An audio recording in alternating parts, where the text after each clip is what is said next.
మిమ్మల్ని అధ్యక్ష పిలిచే అనే అవకాశం నాకు కలిగినందుకు ముందుగా గౌరవనీయులైన చంద్రబాబు నాయుడు గారికి పవన్ కళ్యాణ్ గారికి ధన్యవాదములు తెలియజేసుకున్నాను అధ్యక్ష. ఎందుకంటే మీకు నాకు ఉన్న వ్యక్తిగతమైన అనుబంధం, నేను 1976లో 76 నుంచి 78 వరకు ఇంటర్మీడియట్ చదివిన తర్వాత ఆంధ్ర యూనివర్సిటీలో బీఫార్మసీలో యూనివర్సిటీ మొత్తానికి ఫస్ట్ సీట్ నాది అధ్యక్ష. కాలేజీలోకి వెళ్ళాక తర్వాత ఎవరు వస్తారు, మనకు తెలిసిన వాళ్ళు, ఫ్రెండ్స్ అనేది సహజం ఆ రోజుల్లో. దాంట్లో ఒక 10 రోజుల తర్వాత మీరు రావటం జరిగింది అధ్యక్ష. సో మీరు నేను ఇద్దరం కలిసి ఒక సుమారు 2 నెలల కాలము బీఫార్మసీలో చదవటం జరిగింది, కాలేజ్కి వెళ్ళటం జరిగింది. తర్వాత మీరు పోస్ట్ గ్రాడ్యుయేషన్ కంటిన్యూ చేశారు. నేను ఆంధ్ర యూనివర్సిటీ ఇంజనీరింగ్ కాలేజీలో సీట్ వచ్చిన వలన అప్పుడే కాలేజీ సీట్స్ మొదలు పెట్టారు ఇవ్వటము, అందుకు నేను ఇంజనీరింగ్కి రావటము జరిగింది అధ్యక్ష. మీకు నాకు 46 సంవత్సరాల అనుబంధం ఉంది అధ్యక్ష. అట్లాగే ఇంకా పొలిటికల్ రంగానికి చూస్తే మీరు 2019 నుంచి 2024 వరకు పార్లమెంటు సభ్యుడిగా ఉండి దుర్మార్గపు విధానాలు అప్పుడు ఉన్న ప్రభుత్వము అవలంబించిన వలన మీరు మీ నియోజకవర్గానికి కూడా వెళ్లకుండా ఉండే ఏకైక పార్లమెంటు సభ్యుడు దేశ చరిత్రలో మీరేనని చెప్తున్నాం అధ్యక్ష. మీరు రికార్డు సృష్టించారు. ఎందుకంటే రిమోట్ కంట్రోల్ ఆపరేషన్ తోటి మీరు మీ నియోజకవర్గ ప్రజలకి ఎప్పుడూ అందుబాటులో ఉంటూ మీరు మంచి పని చేశారు. కానీ ఒకటి మాత్రము నిజము, దుర్మార్గపు ప్రభుత్వము ఏదైతే జగన్మోహన్ రెడ్డి గారు నియంతృత్వ పరిపాలన విధానాల్లో ఎవరిని వదల్లా, మిమ్మల్ని అయితే భౌతికంగా టార్చర్ పెట్టి పుట్టినరోజు నాటినే తీసుకెళ్లి మిమ్మల్ని అరెస్టు చేసి నానా ఇబ్బందులకి గురి చేసి లాఠీలతోటి బాది చాలా చాలా దారుణమైన పని చేశారు. అట్లాగే చంద్రబాబు నాయుడు గారిని కూడా విశాఖపట్నం ఎయిర్పోర్ట్కి నుంచి బయటికి వచ్చినప్పుడు, ఇప్పుడు ప్రస్తుత హోంమంత్రి వర్యులు కూడా ఉన్నారు, అనిత గారు ఉన్నారు, అప్పుడు దుర్మార్గంగా రోడ్డు మీదే కదలకుండా పెట్టి కోడిగుడ్లు విసిరి, టమోటాలు విసిరి, వాటర్ బాటిల్స్ విసిరి, చెప్పులు విసిరి నానా దుర్భాషలాడుతూ ఇబ్బంది పెట్టిన మాట వాస్తవం. అది దుర్మార్గపు ముఖ్యమంత్రి, ఆనాటి ముఖ్యమంత్రి చేయించిన విధి విధానం.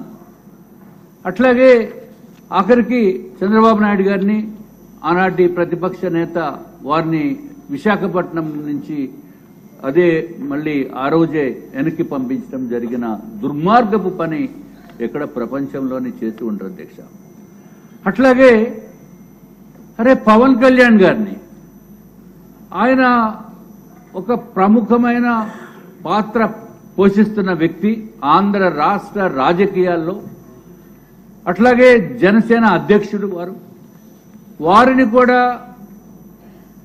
విశాఖపట్నం వస్తే ఎన్నో ఇబ్బందులు గురిచేసి ప్రజావాణి అనే కార్యక్రమానికి వారు ప్రజల దగ్గర ఏదైతే సమస్యలు ఉన్నాయో తీసుకుందామనే ఉద్దేశంతో వారు ఒక ప్రోగ్రాం పెట్టుకుంటే ఆ ప్రోగ్రాంకి రాకుండా నోవాటెల్ హోటల్లో ఉంచేసి ఆఖరికి ఎయిర్పోర్ట్ నుంచి నోవాటెల్ హోటల్కి వెళ్లేటప్పుడు కూడా బయటికి వచ్చి ప్రజలకి అభిమానం చూపిందామని అనుకున్న పరిస్థితుల్లో కూడా అది కూడా చేయనివ్వకుండా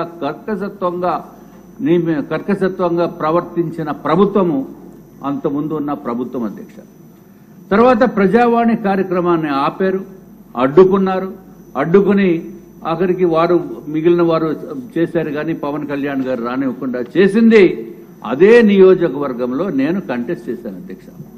నార్త్ నియోజకవర్గం నా పైన కంటెస్ట్ చేసిన వ్యక్తి వేరే వ్యక్తి కేకే రాజు గారు ఉన్నాడు. ఆయన దుర్మార్గపు పనులు చేసి ముఖ్యమంత్రి గారిని ఆప్ చేసి పవన్ కళ్యాణ్ గారిని ఆప్ చేస్తే నేను ఎలక్షన్స్ లో ఈ దుర్మార్గపు ప్రభుత్వము, దుర్మార్గపు ముఖ్యమంత్రి, దుర్మార్గపు ఈ రౌడీ రాజు అని చెప్తే నా పైన పెద్ద కేసులు బోల్డ్ సెక్షన్లు పెట్టి నన్ను అరెస్ట్ చేసి, అంటే టెక్నికల్ అరెస్ట్, మళ్ళీ బెయిల్ మీద బయటకు వచ్చి ప్రచారం చేశాం. అధ్యక్ష, ఈ లాస్ట్ ప్రభుత్వము ఎవరిని వదల్లా. ఏదో విధంగా ఇబ్బందులు, భౌతికంగా ఇబ్బందులు, లేకపోతే ఆర్థికమైన ఇబ్బందులు క్రియేట్ చేసిన ప్రభుత్వం. ఎదిరించారని చెప్పి విపరీతమైన ఇబ్బందులు పెట్టి, నాకు కూడా ఏదైనా ఉన్నా ఓపెన్ గా మాట్లాడే మనస్తత్వం ఉన్న వ్యక్తిని. అట్లాగే నా అదృష్టం ఏంటంటే నేను భారతీయ జనతా పార్టీలో ఉన్న మలాన నేను తప్పించుకున్నాను, లేకపోతే మీకు ఏదైతే విధంగా ఆ ట్రీట్మెంట్ జరిగిందో నాకు కూడా అదే విధంగా జరిగేదానికి ఎక్కువ అవకాశాలు ఉండేవి. కానీ ఆనాటి పెద్దలు కొంత అభయం ఇచ్చారు కాబట్టి నేను బయటపడ్డాను నేను అనుకుంటున్నాను అధ్యక్ష. అట్లాగే ఏదైనా ఇప్పుడే గౌరవ డిప్యూటీ మంత్రివర్యులు ముఖ్యమంత్రి గారు చెప్పడం జరిగింది. ప్రొటెక్షన్ యాక్ట్ ఏదైతే మనకి సోషల్ మీడియా ప్రివెన్షన్ ఏ విధంగా చేయాలో, ఎవరికి ఇబ్బందులు లేకుండా తప్పనిసరిగా యాక్షన్ తీసుకురావాల్సిన అవసరం ఉంది. అట్లాగే అధ్యక్ష, ఇంకొక విషయము తమరి ద్వారా ముఖ్యమంత్రి వర్యులకి, డిప్యూటీ ముఖ్యమంత్రి గారికి, ఇక్కడ ఉన్న అసెంబ్లీలో ఉన్న ప్రతి ఒక్కరికి కూడా నేను తెలియజేసుకుంటున్నాను.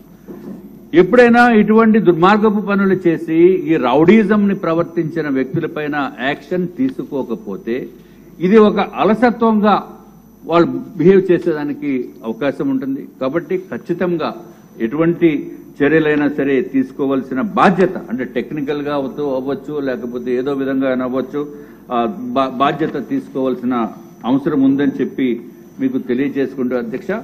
అట్లాగే మీరు పడిన ఇబ్బందులకి, మీరు పడిన బాధల్ని అన్నీ కూడా గౌరవ ముఖ్యమంత్రి వర్యులు, ప్రస్తుత ముఖ్యమంత్రి వర్యులు చంద్రబాబు నాయుడు గారు గుర్తించి తమరికి ఉండి నియోజకవర్గం నుంచి సీటు ఇచ్చి, అక్కడి నుంచి మీరు అత్యంత అద్భుతంగా గెలిచి మీరు ఈ స్థానాన్ని, ఉపసభాపతి స్థానాన్ని అధిరోహించినందుకు ముఖ్యంగా వ్యక్తిగతంగాను మా పార్టీ భారతీయ జనతా పార్టీ తరఫున కూడా మీకు అభినందనలు తెలియజేసుకుంటూ, ఎన్ని ఇబ్బందులకి గురైనా సరే, ఎన్ని బాధలకి మీరు ఓర్చినా సరే, మీరు మాత్రము లక్షలాది మంది ప్రజల అభిమానాన్ని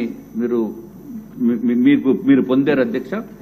అట్లాగే డిప్యూటీ స్పీకర్గా మీకు కొంత మనకి, నేను ఎప్పుడో చిన్నప్పుడు పల్లెటూరులో ఉన్న భాష అంతా అప్పుడప్పుడు మీ దగ్గర నుంచి మేము వినేవాళ్ళము. కానీ అవన్నీ కూడా ఆ యాస, ప్రాస, వాడుక భాష అవన్నీ కూడా ఇప్పుడు కొంచెం వాడేదానికి అవకాశం ఉండకపోవచ్చు. అదొక్కటే కొంచెం ఉంది, కట్టడి చేసుకోవాల్సిన అవసరం ఉంది. తప్పనిసరిగా మీరు మీ రాజసము, మీ ధీరత్వము, అట్లాగే మీ ధైర్యము, ఒక రాజసాన్ని మీరు అందరికీ చూపించారు. నిజమైన మనకి రాజ్యాలు లేవు, కానీ ఒక రాజు ఏదైతే ఎన్ని ఇబ్బందులు ఎదురైనా సరే ప్రజల గురించి పోరాడుతాడని చెప్పి చూపించిన వ్యక్తుల్లో మీరు ఒకరు. తప్పనిసరిగా మిమ్మల్ని అందరూ కూడా మెచ్చుకుంటున్నారు. ఇంతమంది ఎమ్మెల్యేస్ అందరూ కూడా వచ్చి మిమ్మల్ని, మీకు అభినందనలు తెలియజేశారు అధ్యక్ష. మీ ద్వారా ఇంకొకటి చెప్తున్నా, అందరూ ఎమ్మెల్యేస్ అంతా అందరూ ఉన్నారు కాబట్టి ఎప్పుడు చూసినా ముఖ్యమంత్రి గారు మలానా, పవన్ కళ్యాణ్ గారు మలానా మాకందరికీ గెలిచామని చెప్తున్నారు. భారతీయ జనతా పార్టీ పేరు కూడా చెప్పమని ఒక్కసారి మీ ద్వారా తెలియజేస్తున్నారు. ఎందుకంటే మూడు పార్టీల కూటమి అధ్యక్ష, ఇది ఇంపాసిబుల్. అటువంటి ఇంపాసిబుల్ థింగ్ ని మళ్ళీ దాన్ని పాసిబిలిటీగా తీసుకువచ్చిన పవన్ కళ్యాణ్ గారికి, చంద్రబాబు నాయుడు గారికి, అట్లాగే మా ప్రధానమంత్రి నరేంద్ర మోడీ గారికి, అమిత్ షా గారికి కూడా ధన్యవాదములు ఈ సభ ద్వారా తెలియజేసుకుంటూ అధ్యక్ష, ఇది గనక మళ్ళీ ఇందాక మనం అనుకుంటున్న ఎస్కోబార్ గనక వచ్చి ఉంటే ఈ రాష్ట్రం అతాకుతలమైపోయింది, సర్వనాశనం అయిపోయింది. ఇదేమీ వ్యక్తిగతంగా పోస్టుల గురించో లేకపోతే ఇంకోటి కాదు అధ్యక్ష. నిజంగా రాష్ట్రాన్ని రక్షించింది ఈ మూడు పార్టీల కలయిక అని చెప్పి మీ ద్వారా రాష్ట్ర ప్రజలందరికీ తెలియచేసుకుంటూ నేను కూడా వ్యక్తిగతంగా నిజంగా చెప్తున్నా, నేను మా పార్టీ వాళ్ళు నన్ను పార్లమెంటుకి వెళ్ళమన్నారు, కానీ జగన్మోహన్ రెడ్డి గారిని ఫేస్ చేయాలనే ఉద్దేశంతో నేను అసెంబ్లీకి రావడం జరిగింది అధ్యక్ష. దురదృష్టము ఆయన మళ్ళీ అసెంబ్లీకి రాకపోవటము, ఈ 5 సంవత్సరాలు రాకపోవటము, నేను ఏదైతే ఎక్కడికో ఢిల్లీ పార్లమెంటుకి వెళ్దాం అనుకున్న వ్యక్తిని నేను ఇక్కడే ఉండిపోవాల్సిన పరిస్థితి నాకు ఏర్పడింది.